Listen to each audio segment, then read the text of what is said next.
Hi guys, it's Christine with Scott Family Homestead, and today we are moving these pigs into the trailer because they are headed to the butcher.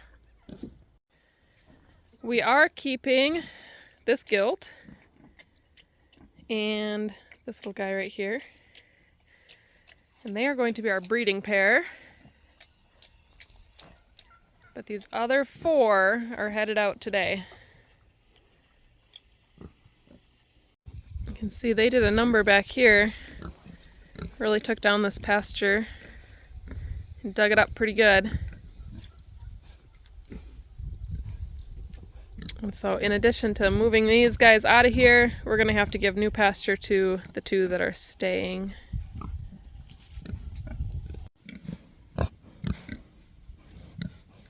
This is Babette and Dosey.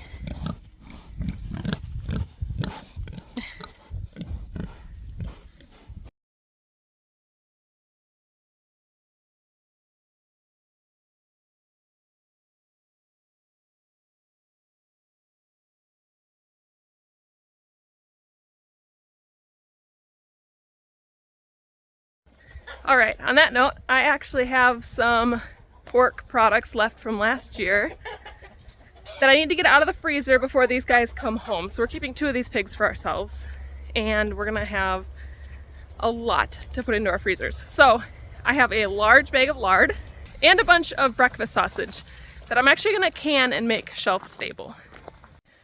So I grabbed this out of the freezer. This is what I have left of the breakfast sausage. So I'm gonna thaw this out and pressure can it, and then I'm going to show you how I do my lard. Okay, I'm going to get into the details of why lard and how we use lard and everything like that, but first I want to get this started because it does take a while. It's a very simple process, but it takes quite a while to heat.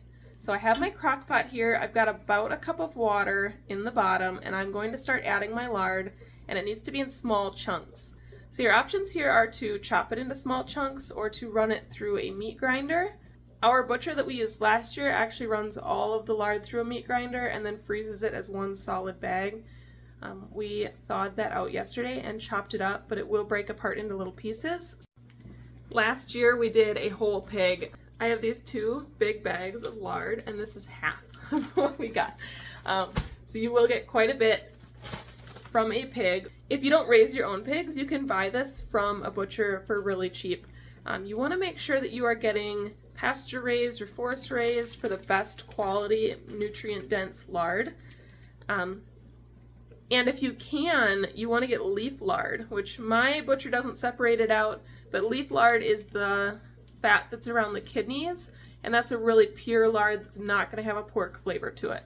My butcher just puts everything all together, and this will have a bit of pork flavor to it, but not too bad if we do it nice and low as we work through this.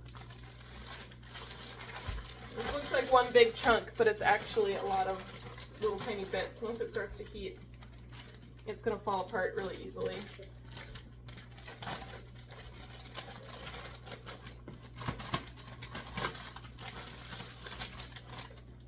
Now, if you see any like really meaty bits, you can see right here. This chunk right here is kind of meaty. That's gonna change the flavor to be a little bit more porky, so if you can remove any of the bits like that, it'll be a little bit more pure for you. But for the most part, we're just gonna put everything in here. Kind of break it up. If you have like little 1-inch cubes or chunks, that's fine too. It doesn't have to be ground.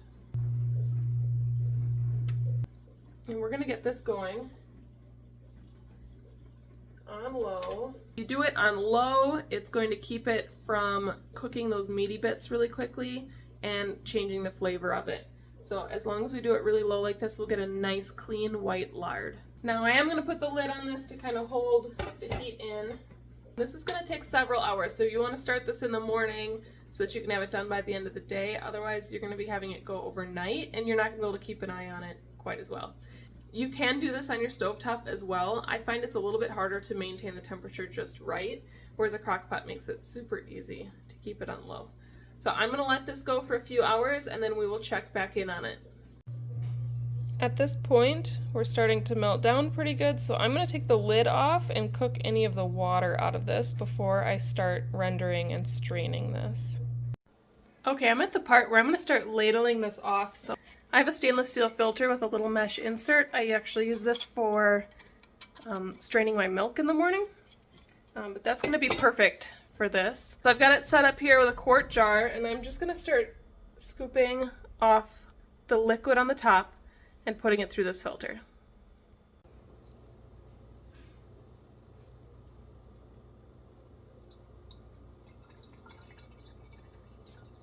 It might look really clear, or it might appear to have a little bit of color to it. That is okay. It is likely going to cool and be a nice white. So we're just going to keep working through this and then let it go for another couple hours until more of it turns into a liquid.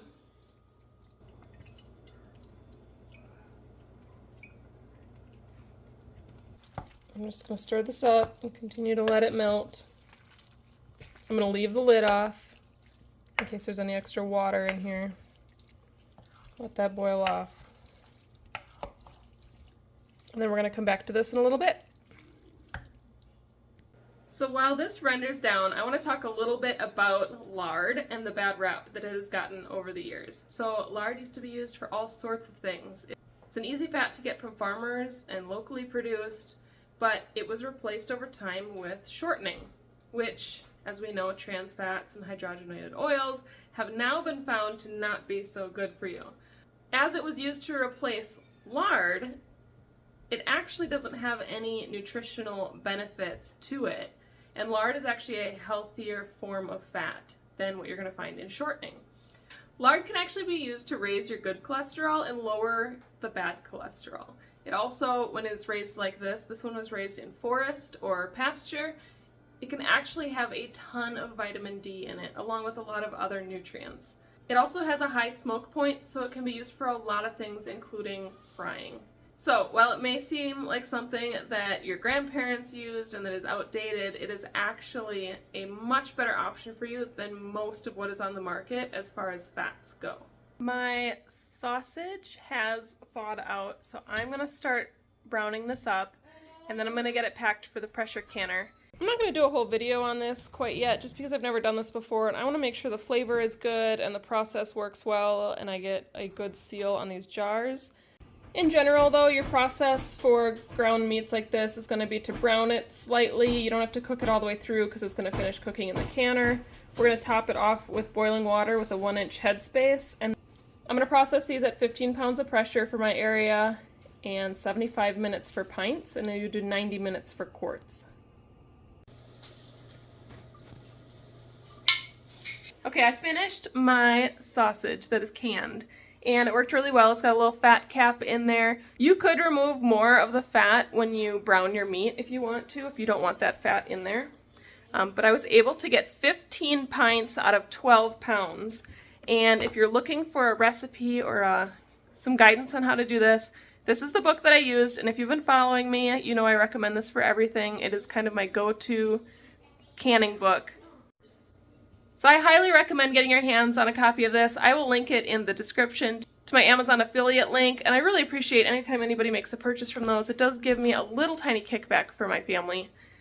So anyways, if you're interested in canning meats, that's where I would get started, and you're going to need a pressure canner for that. You can't water bath this. And maybe I will do in the future a video on it. I want to give these a taste and see if we like using them this way before I give any major recommendations. And this just keeps on cooking down. It's going to take you most of the day to do this, so definitely recommend starting in the morning. But we are getting there. So we have gotten nearly 2 quarts. Some people will tell you that they do not like to do it in the crock pot. They like to do it on the stovetop, and that is fine. I am a firm believer in there not being just one way to do things. This is what works for me because I don't have to babysit it all day. I can let it cook down and take the lard off as needed, and it can take as long as it needs to. I can start it in the morning and have it done by nighttime. I find it to be a really simple process, and I like doing it this way, and so this is how I will continue to do it. A lot of times I'll get comments of like, no, you can't do it that way. The best way to do it is XYZ. And I just want to remind those of you that are trying to fit this into the little cracks of their day. There are simple ways of doing things, and it doesn't have to be overly complicated. And so while there might be another best way to do it, sometimes we're just trying to do our best and get a quality product, and I think you should give it a try. I'm going to just finish off the last bit of liquid in here, and I will have ended up with an entire gallon of lard from last year's pig.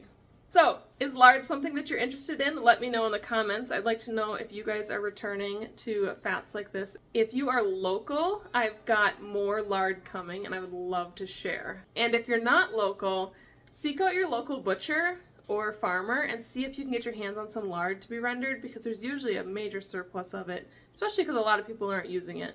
That's going to be it for us today. Thank you so much for following along.